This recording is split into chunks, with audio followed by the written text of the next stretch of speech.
ಭಾರತದ ಆಟಿಕೆ ಮಾರುಕಟ್ಟೆಯನ್ನು ಬೆಂಬಲಿಸಲು ಮತ್ತು 2032ರ ವೇಳೆಗೆ ಜಾಗತಿಕ ಆಟಿಕೆ ಮಾರುಕಟ್ಟೆಯಲ್ಲಿ ಭಾರತದ ಪಾಲನ್ನು ಶೇಕಡ 5ಕ್ಕೆ ಹೆಚ್ಚಿಸಲು ಕಾರ್ಯಪಡೆಯನ್ನು ರಚಿಸಲಾಗುವುದು ಎಂದು ಕೇಂದ್ರ ವಾಣಿಜ್ಯ ಮತ್ತು ಕೈಗಾರಿಕಾ ಸಚಿವ ಪಿಯೂಷ್ ಗೋಯಲ್ ಪ್ರಕಟಿಸಿದ್ದಾರೆ.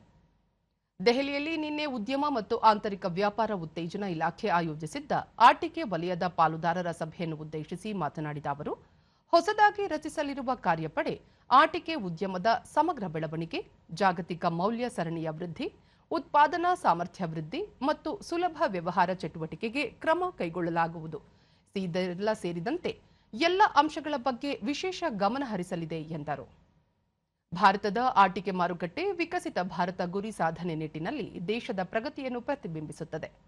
ಭಾರತೀಯ ಆಟಿಕೆ ಉದ್ಯಮದ ಪಾಲುದಾರರು ಅತ್ಯಾಧುನಿಕ ತಂತ್ರಜ್ಞಾನ ಅಳವಡಿಸಿಕೊಂಡು ಜಾಗತಿಕ ಗುಣಮಟ್ಟ ಮಾನದಂಡ ಕಾಯ್ದುಕೊಳ್ಳಲು ಒತ್ತು ನೀಡಿ ಅಂತಾರಾಷ್ಟ್ರೀಯ ಮೌಲ್ಯ ಸರಣಿಗೆ ಅನುಕೂಲವಾಗುವಂತೆ ಬಲಿಷ್ಠ ಬ್ರ್ಯಾಂಡ್ ಅನ್ನು ಸೃಷ್ಟಿಸಿಕೊಳ್ಳಬೇಕು ಎಂದು ಕರೆ ನೀಡಿದರು.